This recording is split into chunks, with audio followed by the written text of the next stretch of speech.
Hi, this is Rene Godofroy. I'd like to share with you 5 strategies on how to deal with change in the workplace.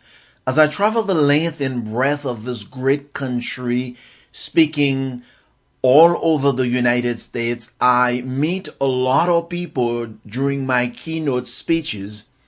They ask me questions about dealing with change and stresses and all the things that they have to deal with during these hard times.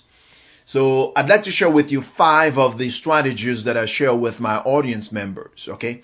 The first one is to have a positive attitude. Now, let me say this to you. At the end of the day, a positive attitude is the only thing that will help you keep your sanity in light of all that is going on right now. Understand this. You are not a victim of anything. Okay? You are not a victim of change, and certainly you are not a victim at your company. The fact that they are cutting your budget in half, the fact that they are slashing your staff members, does not mean you are a victim. Don't take it personal. Listen, companies all over, not just in America, are forced to make these changes. If not, they will be irrelevant. They'll go out of business really quick. Global competition is forcing this change, this tsunami of change upon us. So you are not a victim. Don't take it personal. What is a positive attitude? What do I mean by that? I know you hear that all the time. It's kind of like cliche, right? A positive attitude is simply the way you respond to a situation, okay? It's your reaction. You can choose to mourn and groan and be bitter about it, or you can choose to accept it and do the best you can with what you have and where you are. Make sense? Let's look at number 2. Number 2 is to get out of your comfort zone. Okay? What change does to all of us, change forces us to come out of our comfort zone. And you and I will never grow, succeed, get the promotion in our comfort zone. We have to go out of that comfort zone in order to grow. For example, I came to the United States of America 24 years ago with $5, 2 shirts, 1 pair of pants. I didn't speak any English at all. Now, the culture was so different to me. Everything was so different. The food, and I'm talking about everything. Would you like to talk about change? Come on. Let's have a conversation. I'll tell you all the changes that I went through in America as a new immigrant or broke immigrant unable to speak English. Now, prior to that, I started in a small village in Haiti in extreme poverty and diseases. And I overcame all the obstacles to be who I am today. Here's the point I want to make. Change, the fact that I came to America, forced me out of my comfort zone. And so once I'm in America, I didn't have a choice but to find a way to improve my life, to find a way to do what I could with what I have. It's kind of like somebody throws you in the ocean and suddenly you realize, hey, I'm not going to drown. I'm not going to just drink a bunch of water and go under. I'm going to swim and do the best that I can to stay afloat. That's the thing. Learn to get out of your comfort zone. And even if you're not getting out yourself, if change is getting you out of your comfort zone, be glad. Welcome. Because at the end of the day, there's a lot you're going to learn out of all this nonsense. I'm writing a book. It's called Change is a Gift.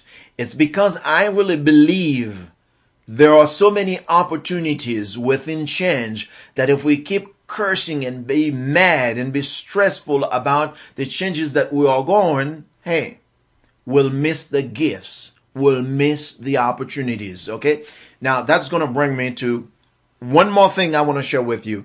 Let's look at the next point here. Be a better team player. Basically, the days when we used to compete with each other within the company, well, they are gone forever. In fact, it doesn't matter if you work for a company or if you own a small business.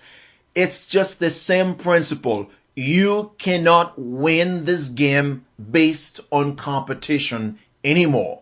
It's going to require teamwork, coming together to help each other.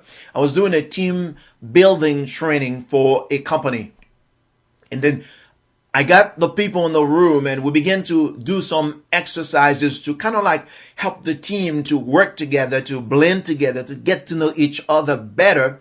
And so after each exercise, I would do a debrief and ask them questions. What did they learn from this exercise? You would not believe how the people started expressing themselves in terms of, oh, I felt like my team members were there for me. They were helping me when there was a question, a problem, or something difficult. And then we all came together and we began to put our heads together and we came with the solution. That's basically the way people are going to succeed, is to get together with your team and forge better and new relationships in order to share. That is called knowledge sharing, to share knowledge with each other. Because you know what?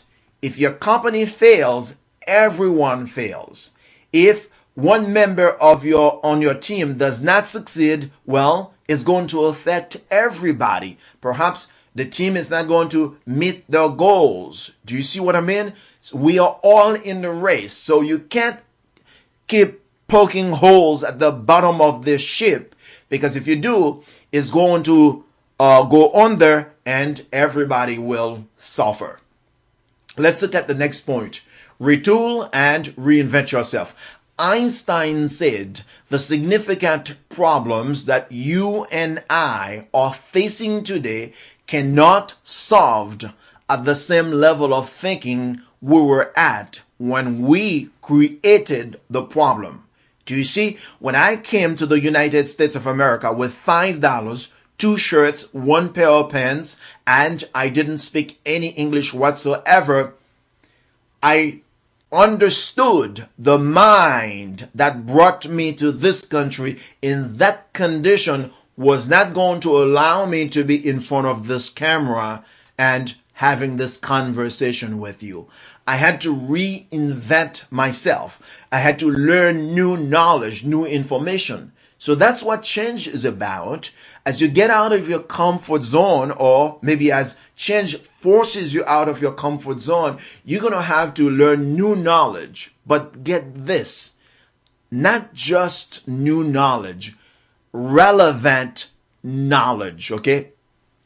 To help you to be a better performer, okay? And so you have to get more knowledge and reinvent yourself. Yeah, it doesn't matter how you do it. You can get a mentor. You can buy the books and read some books and get some information. Whatever you do, learn that you're going to have to reinvent yourself, because you know what?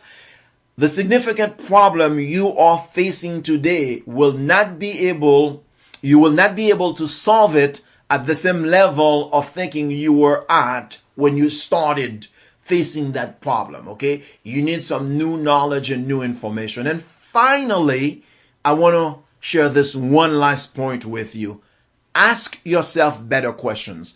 The reason people are struggling with all that is going so much is because they are asking themselves the wrong questions. Listen, the quality of your questions will determine the quality of answers you get, the solutions you get.